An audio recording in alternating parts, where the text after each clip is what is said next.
The King's Weaver. Chapter 21. Valuable Irava. I blink. Refocus on her.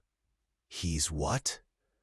I glance aside to another table where Nikolai is seated with some of the higher nobility. He can't hear us from there, but that doesn't mean the conversation won't make its way back to him. I look between Elsira's eyes. She's worried. And maybe that's why she sat with me today. Maybe this has nothing to do with me and Toravin at all. Yes, I say. Of course. Though how I'm supposed to keep a watch on Nikolai, to protect him, while keeping my meetings with the king, is beyond me. I saved Nikolai once, and he's been angry with me ever since. If I save him again, I doubt that will get better. He's already threatened me. I swallow. I hope this demonstration he's planned doesn't have anything to do with his threat. Thank you, Elsira says fervently, laying a hand on my arm. And I try to smile back, because I'm going to have to help her now. She sincerely asked. And I don't want Nikolai's magic blowing up and hurting people. I truly don't, no matter if I wouldn't mind so much if he blew himself up in the process. And she's Toravan's sister, and a princess, and I know all about being near the center, but not inside it. Of course I'll help her. My eyes stray back to Toravan, the man who's steadily taken over my thoughts, waking and sleeping. He sent me a summons this morning to meet this afternoon. A proper summons. Thank the gods he realized that coming to my quarters wasn't a good idea. The dowager isn't at breakfast today, which is typical for when the king is. I still don't know what threat she holds over me, or what threat is over her as well.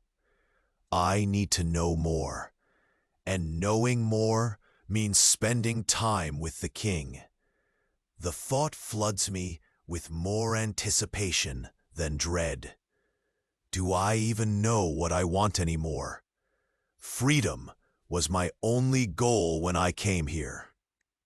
But now this broken king is drawing me toward him in a way I don't understand. No, I do understand, and it terrifies me.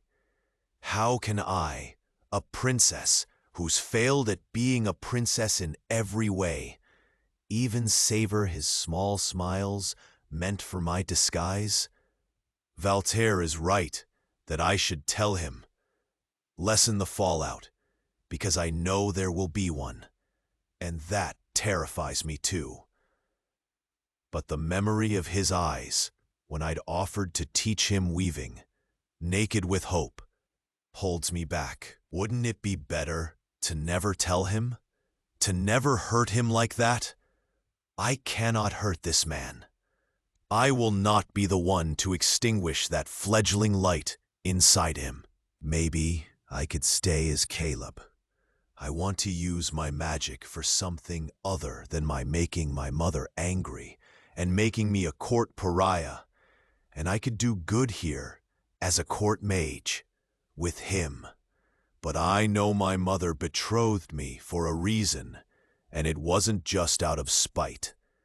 And Toravan agreed to it because his kingdom needs this alliance too. Maybe I don't have to decide today. Today, I will go to him again.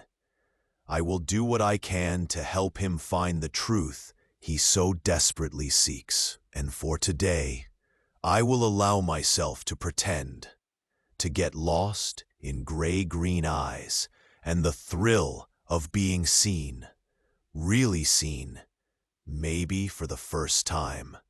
I'm valuable here for myself, and that's a lie I'm not yet willing to give up either.